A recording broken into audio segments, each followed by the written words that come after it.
Amuka ko khoi kukilenda sigumba salaitreche nangi khoi na respect toraga phajana thambibani no khoi namuk khoi gi area da muk thame sisi yengo nangi khoi na respect oina tobudu hojik se respect leitre sakthu amuka thamnadi hojik se khoi na flag khakta lo thobuni next time dadi khun loina me thadokani khango se no khoi bunker manak tagi lo thopuni no khoi sukha khangde kamai duty toino sakthu sing yongo sakthu Mai khumako lan pam ba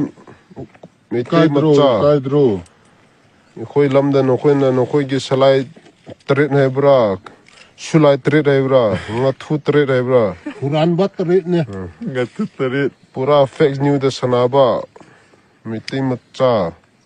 koromu ba gi ok macha sing Thu tret Quran bat tret betu go ma lung ho me hlei wicha kukuno Rangi khagi jelum sing se yo Ye tao chi Benite Esano Wah ku amuka khoi area da muk thamrade uji se flag oina me thabni next time de khun oina me thani ko Hatchang bi thagani Chani ko se chani shi ubra se kukile na yai phare Jai pare